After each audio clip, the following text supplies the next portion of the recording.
जय जगन्नाथ। एबे आमे समस्ते महाशिवरात्रि पालन कले।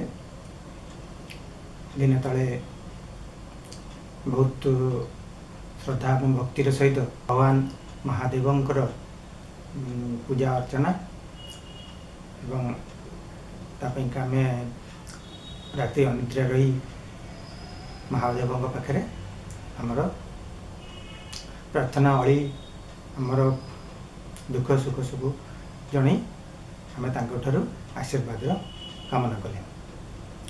तो आज आम यही महाशिवरात्रि उपर चर्चा करवा।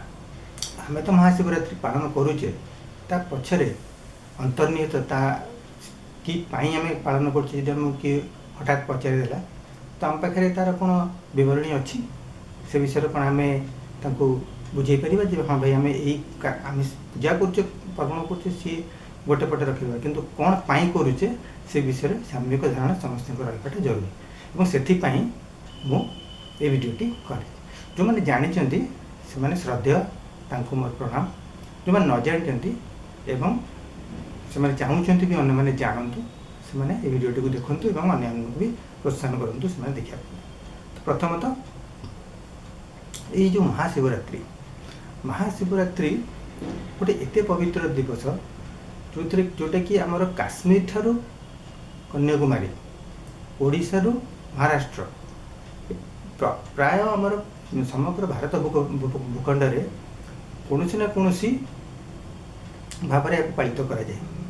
तार हूँ तो पूजा अर्चनार रीतिनीति टिके बदल थाई पारे किंतु सामग्रिक भाव देखा ये दिनटी प्राय समग्र भारत वर्ष में पालित करा जाए।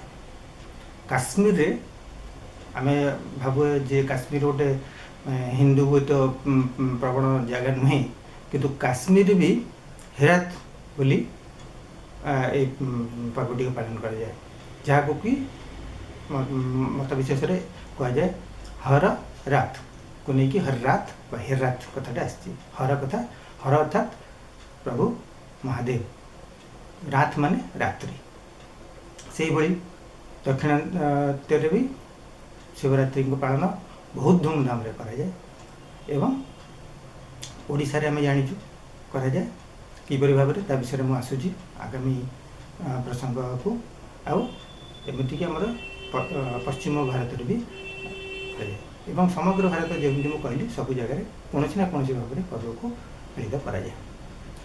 तो यही पर्वर पालनर जदि आम यार पौराणिक व्याख्या बा आमर वैदिक व्याख्या जदि किसी काढ़ा तो एक बहुत प्रकार भाव में व्याख्या करा सबुक आम टिके टिके टिके टिके कर आलोचना करदे कहीं तो एत बड़ प्रसंग को जब आलोचना करा तो बहुत लंबा हो जाए ना। प्रथम तो मुझे गोटे जिन कहीदे पारे जे शिवरात्रि किंतु गोटे दिन वर्ष को आसे ता नुहे आमर चांद्रमास जो अच्छी तार जेकोसी कृष्ण चतुर्दशी दिन हूँ शिवरात्रि। तो वर्ष को जिते गुड़ा मस चंद्रमास आमर अच्छी तार 14 चतुर्दश दिवसटा हूँ शिवरात्रि किंतु महाशिवरात्रि कथाटा युग कहुए यही फल्गुन मासर जो चतुर्दशी कृष्ण चतुर्दशी से दिन आम पालित करूँ महाशिवरात्रि। तो प्रकारांतर आमर बेले बेले एटा माघ मासरे भी पड़ जाए कि फल्गुन मासरे किंतु सेटा पड़े जोटा कि आम इंग्रेजी मासरे जब कह तो फेब्रुआरी और मार्च मास भितर आमर महाशिवरात्रि पड़े। तो यही दिवसटा को आम कहीं पालन करूँ जमी मुझे कहली प्रथमतः बेस किसी जगार भारत वर्ष में यही दिवसटा को भगवान शिव और माता पार्वती विवाह दिवस हिसाब से पालन करा जाए। आम कि जानचु ओडिशा रे हमर महादेवंकर और पार्वती विवाहटा को आम शीतल षष्ठी दिन पालन करूँ। बहुत जगह आमर ग्राम पूरा शिवंकर पालकी इत्यादि नहीं बरयात्री जाकि पूरा एकदम रीतिमत गोटे ये पालन कराई किंतु भारत भूखंड में बहुत जगह महाशिवरात्रि को आमर महादेव एवं पार्वती विवाह दिवस हिसाब से पालन करा जाए। जेहेतु यहाँ गोटे महादेव विवाह अर्थात निहाती यहाँ गोटे बहुत बड़ दिन और से जुगुरु जोटा कि मुझे कहली समग्र भारत वर्ष यार गोटे महत्व आम देखा पाऊ। यही प्रचलित मत जो अच्छी आ व्यतीत द्वितीय मतटी हूँ जे यही दिन को शिवंकर तांडव नृत्य करिवार जो अवसर प्राप्त होता से जोरा करते से दिवस हिसाब से भी पालित कराए। तो ये तांडव नृत्य महादेव कहीं करते ता विषय गोटे ता पक्ष गोटे विराट बड़ प्रसंग अच्छी जोटा को भी आम आमर आज विषय वस्तु बाहर को जाकरी चर्चा करवा ना किंतु ये मन देखा जे तांडव नृत्यर दिवस तांडव नृत्य आजिका दिन में शिवरात्रि दिन में होता यही जिनसर भी गोटे प्रचलित मतामत जुगुरु आमर महाशिवरात्रि को भी पवित्र दिवस हिसाब से पालित कराए। आ छड़ा गोटे भल प्रसंगटा अच्छी माने यहाँ शुणी रखाटा निहाती जरूरी। यहाँ गोटे प्रसंग जोटा कि आम विस्तारित भाव जाना एथर कौन होता आम जाचे भगवान ब्रह्मा अच्छा भगवान विष्णु अच्छा भगवान महादेव अच्छा समस्त कार्य अलग अलग।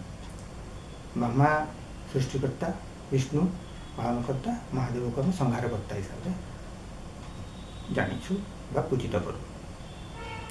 दिने कौन है भगवान ब्रह्मा कौन है चाहिए विष्णु सागरे भगवान विष्णु को पाखे देखा तो विष्णु अनंत शयन थे से निद्रा थे तो ब्रह्मा को जो देखिले विष्णु निद्रा अच्छा से आसती सी जानी ही पारि ना सी आसिले तो कौन प्रकार से माने सम्मान करना किसी प्रकार से करना तो ब्रह्मा प्रथम भारी विचलित हो गले।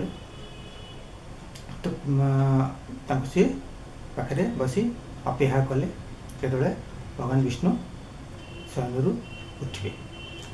तो भगवान विष्णु जो शयन निद्रा भंग हेले से को देखिले ब्रह्मा बस रागिकी तंत भिकी अच्छा पूरा मुह लाल पड़ गई।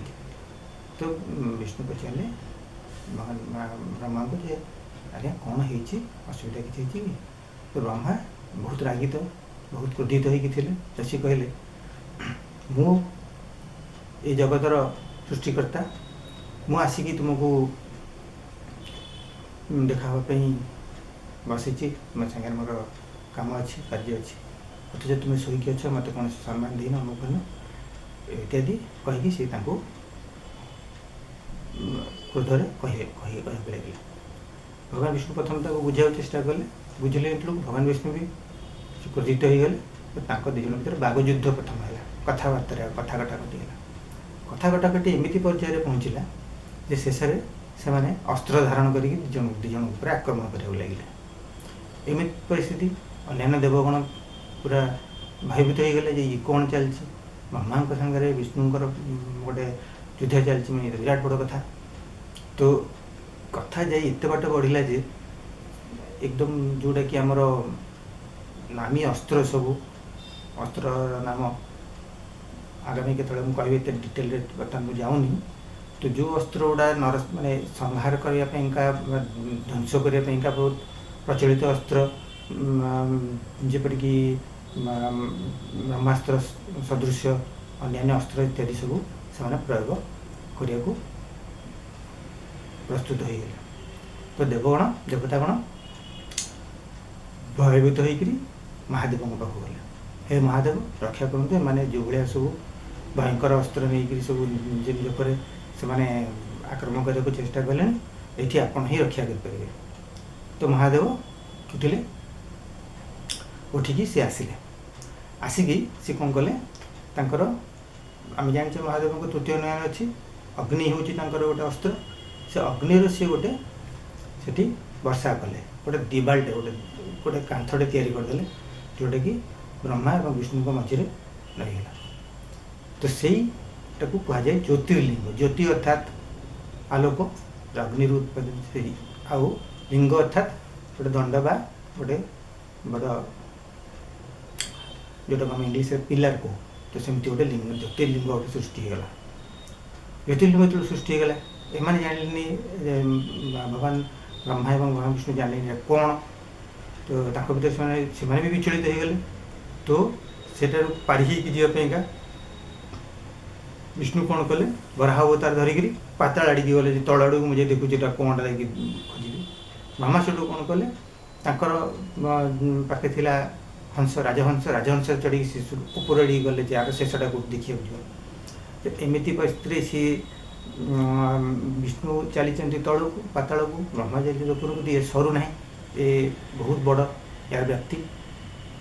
ଯାଇ ବିଷ୍ଣୁ ସେଠୁ ଦେଖିଲେ ଗୋଟେ ଜାଗାରେ ଯାଇକି ଯେ ଇଏ ସରିବାର ନାହିଁ।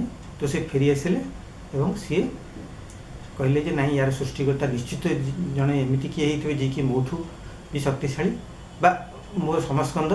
ତ ତେଣୁକରି ସେ ବସିକି ଜପ ତପ କରିବା ଷ୍ଟାର୍ଟ କଲେ, ଆରମ୍ଭ କଲେ ଯେ ଏଇଥିରୁ ମାନେ କିପରି ଭାବରେ ୟାର ନିବାରଣ ହେବ।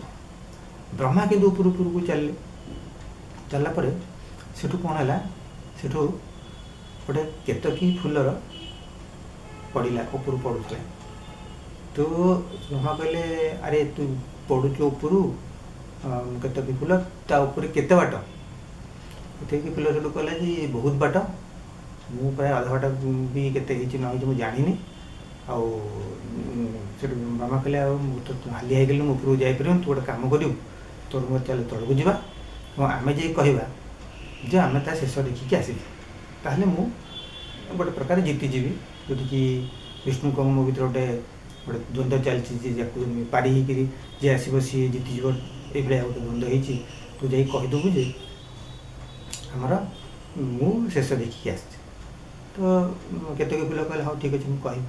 ସେମାନେ ସେଠୁ ଗଲାବେଳକୁ ସେଠୁ ମହାଦେବ ବି ପ୍ରକଟ ହେଇଥିଲେ ଏବଂ ବିଷ୍ଣୁ ଯେହେତୁ ସେ ଆହ୍ୱାନ କଲେ ଯେ ଭାଇ ଏଇ ଜ୍ୟୋତିର୍ଲିଙ୍ଗରୁ ଆମକୁ ରକ୍ଷା କର, ଯେ କହିଲାବେଳକୁ ମହାଦେବ ବି ଆସିକି ସେଠୁ ଉପସ୍ଥିତ ହେଇଥିଲେ। ବ୍ରହ୍ମା ଗଲେ, କେତକୀ ଫୁଲ ଗଲେ, ସେଠୁ ବ୍ରହ୍ମା କହିଲେ ଯେ ମୁଁ ୟାର ଶେଷ ଦେଖିକି ଆସିଛି, ଏ କେତକୀ ଫୁଲ ହେଉଛି ମୋର ସାକ୍ଷୀ, ତାକୁ ପଚରାଯାଉ। ମହାଦେବ ସେଠୁ ତାଙ୍କୁ ପଚାରିଲେ କେତକୀ ଫୁଲକୁ, ସେ ଯାଇଥିଲେ ନା? ଆଜ୍ଞା ହଁ ଯାଇଥିଲେ। କିନ୍ତୁ ମହାଦେବ ବିଶ୍ୱାସ ହେଲେନି, କାରଣ ସେ ଜାଣିଛନ୍ତି ସେଇ ଉପରକୁ କିଏ ଯାଇପାରିବେ ନାହିଁ ଏତେ ଉପରକୁ। ତ ସେ ତାଙ୍କୁ ଆହୁରି ପଚରା ଯୋଗୁଁ ବହୁତ କଠିନତା ସହିତ କଲେ। ସେଠୁ କେତକୀ ଫୁଲ ମାନିଗଲା ଯେ ନାଇଁ, ମୁଁ ମିଛ କହୁଥିଲି, ବ୍ରହ୍ମା ଉପରେ ଯାଇନାହାନ୍ତି, ଅଧା ବାଟରୁ ଫେରି ଆସିଛନ୍ତି, ମୋତେ କହିଛନ୍ତି ଏମିତି କହିବା ପାଇଁକା। ତ ସେ ଦୁଇ ଜଣଙ୍କ ଉପରେ କ୍ରୋଧିତ ହେଲେ ମହାଦେବ। କେତକୀ ଫୁଲକୁ ସେଠୁ ଅଭିଶାପ ଦେଲେ ଯେ ତୁ କୌଣସି ପୂଜାରେ କେବେ ଲାଗିବୁନି, ତୁ ମିଛ କହିଛୁ। ତ କେତକୀ ଫୁଲ ବହୁତ ପ୍ରଣାମ ଇତ୍ୟାଦି ଅନ୍ୟ ବିନୟ କ୍ଷମା ଇତ୍ୟାଦି ମାଗିଲା ପରେ ମହାଦେବଙ୍କର କ୍ରୋଧ ଶାନ୍ତ ହେଲା ଏବଂ ତାଙ୍କୁ ଅଳ୍ପ କୌଣସି ପୂଜାରେ ଲାଗିବ ଏପରି ତାଙ୍କୁ କିଛି ଯେଉଁ କୁହନ୍ତି ଆମେ ରିଲାକ୍ସେସନ୍ ତାଙ୍କୁ ଦିଆଗଲା। ଏତେ ଏବଂ ତାପରେ ସେ କ'ଣ କଲେ, ବ୍ରହ୍ମାଙ୍କ ଆଡ଼ିକି ସେ ଦୃଷ୍ଟି ଦେଲେ ଏବଂ ବ୍ରହ୍ମଙ୍କୁ କହିଲେ, ଆପଣ ବି ଯେହେତୁ ମୋତେ ମିଥ୍ୟା କହିଛନ୍ତି ଯେ ଆପଣ ପାରି ହେଇକି ଆସିଲେ, ଏଠି ବି ଗୋଟେ ବହୁତ ବଡ଼ ଏଇଟା ଗୋଟେ ଦୋଷ କରିଛନ୍ତି। ତ ଆପଣଙ୍କୁ ବି ମୁଁ ଅଭିଶାପ ଦେଉଛି ଯେ ଆପଣଙ୍କୁ ବି କେଉଁଠି ପୂଜିତ କରାହେବ ନାହିଁ। ବ୍ରହ୍ମା ବି ସେଠି ବିଚଳିତ ହେଇଗଲେ, ସିଏ ବି ସେଠୁ ଶିବଙ୍କୁ ଆରାଧନା କଲେ। ଆରାଧନା କଲା ପରେ ଶିବ ସେଠୁ କ'ଣ କଲେ ନା, ତାଙ୍କୁ ସେଠୁ ତାଙ୍କର ଯେଉଁ ଅଭିଶାପକୁ କମେଇ ଦେଲେ। କହିଲେ, ଆଉ ପୁଷ୍କର ବୋଲି ଗୋଟେ ଜାଗାରେ ହିଁ ତୁମ ପୂଜା ହେଇପାରିବ, ଆଉ କେଉଁଠି ତୁମର ପୂଜା ହେଇପାରିବ ନାହିଁ। ଆ ବ୍ୟତୀତ ମତାନ୍ତରରେ କାହିଁକି ବ୍ରହ୍ମାଙ୍କୁ ଅନ୍ୟ ସବୁ ଜାଗାରେ ପୂଜା କରାଯାଏନି, ତାର ଆହୁରି ବି ଅନ୍ୟାନ୍ୟ ପ୍ରସଙ୍ଗ ଅଛି, ଯେଉଁଟାକି ଏଇ ଭିଡ଼ିଓର ପ୍ରସଙ୍ଗ ଭିତରେ ଯାଉନି। ତ ସେ ବିଷୟରେ ମୁଁ ଆଉ ଦିନେ ତ ଯେମିତି ମୁଁ କହୁଥିଲି, ଓଡ଼ିଶାରେ ଆମର ଯେପରି ଭାବରେ ପୁରା ରାତି ଆମେ ଜାଗର ଜାଳି ଯେଉଁ ପଦ୍ଧତିରେ ଆମେ ପୂଜା କରୁ, ତାକୁ ନେଇକି ଗୋଟେ ବହୁତ ସୁନ୍ଦର ପ୍ରସଙ୍ଗଟେ ଅଛି। ସେଇଟା ବି ଜାଣି ରଖିବାଟା ଆମ ପାଇଁ ନିହାତି ଜରୁରୀ ଏବଂ ଏଇଟା ହିଁ ଆମର ଆଜିର ଶେଷ ପ୍ରସଙ୍ଗ। ତ ଏଇଟା ଶୁଣନ୍ତୁ। ଏଠି କ'ଣ ହେଇଛି, ଏଠି ଜଣେ ଶବର ବା ଜଣେ ଶିକାରୀ, ତାଙ୍କର ପ୍ରସଙ୍ଗ ଏଇଟା ଅତି ରୋଚକ। ଏଥିରେ କୁହାଯାଇଛି ସିଏ ଦିନେ ଗଭୀର ଜଙ୍ଗଲ ଭିତରକୁ ଯାଇଥିଲେ ଶିକାର କରିବା ପାଇଁ। ତ ଶିକାର ତ ସେମିତି କିଛି ଶିକାର ସେଦିନ ନ କରିପାରି ଫେରିଲା ବେଳକୁ ରାତି ହେଇଗଲା। ତ ପ୍ରବଳ ଚାରିଆଡ଼େ ବନ୍ୟଜନ୍ତୁଙ୍କର ଡାକ ଶୁଣାଯାଉଥାଏ, ତାଙ୍କୁ ଡର ଲାଗୁଥାଏ ଏବଂ ତାଙ୍କୁ ହଠାତ୍ କ'ଣ ନା ଗୋଟେ ବାଘ ତାଙ୍କୁ ଗୋଡ଼େଇଲା। ତ ବାଘ ଗୋଡ଼େଇଲେ ସେ ଭୟଭୀତ ହେଇକି ସେ ଗୋଟେ ବଡ଼ ବୃକ୍ଷ ଉପରେ ଚଢ଼ିଗଲେ।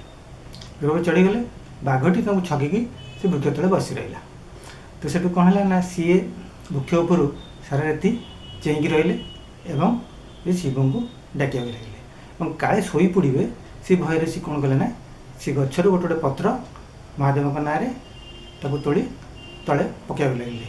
तो से ही पद्धति से सारा राति जाग्रत रही निज जीवन बचिले। जो सकाळ देखिले जे से जो वृक्ष तले गोटे शिवलिंग अच्छी और सारा राति से जो पत्र पकई से शिवलिंग ऊपर से पत्र गुड़ी पड़ी एवं अति महत्वपूर्ण कथा हूँ जे से जो वृक्ष पर चढ़ते से गोटे बिल वृक्ष बा बेल गछ। तो से बेल गछर पत्र जेहेतु महादेवंकर अति प्रिय से जेहेतु महादेवंकर सारा राति मुंडे सी अर्घ्य कर तेणुक महादेव खुशी को सी आशीर्वाद कले। एवं प्रकांतर ये गपर भी टी एपट सेपटर अन्य गप भी अच्छी सी जड़े सी गोटे मृग को गोड़ाई मृग तक कहते मो घर आहरी परिवार अच्छा मत छाड़ दियो। तो सी कहला ना मुझे जानी तो परिवार अच्छी न अच्छी कहला हाँ तुम ये थुआ मो परिवार को लेकिन आसे। तो मृग से सारा राति बुलिकी परिवार को लेकिन आसिक देखा जे देख मोर छोट छोट छुआ यहाँ मो स्त्री यहाँ देखिकी शबर जी सी बहुत करुणार देहरे उदय है सी कौन कले ना से मृग को छाड़देले। मृग को छाड़देलू से सागे सागे महादेव प्रकट हेले से कहले तुम ये करुणार जो काम कर्मटी कला बहुत प्रसन्न होती से अनुसार भी सी आशीर्वाद प्रदान कले। तो यही जो गप जो थे कि यही जो प्रसंग जो थे कि सारा रात्रि से उजागर रही भगवान शिव महादेव को सी जो बिलपत्र अर्पण कर भक्ति आराधना करते फल सी जो सकाଳେ वरदान प्राप्त होते सेटा को ही आम शिवरात्रि जो पद्धति रात्रि जागरण करवा एवं महादेव का आह्वान करवा प्रार्थना करवा निजर मनस्कामना पूर्ण पाइका वरदान आदाय प्राप्त करवा यहाँ ही हूँ आमर महाशिवरात्रि जो पद्धति। तो एतिकी कही आज महाशिवरात्रि जो प्रसंग को मुझे रखुची नचे वीडियोटी बहुत भल लगे भल लगे लाइक करेंगे और शेयर करेंगे एवं जो जानी ना अवश्य ये प्रसंग गुड़ी कहीकि आमर देशर पवित्र जो संस्कृति महान जो परंपरा अच्छी ता विषय अवगत कराइबे। जय जगन्नाथ।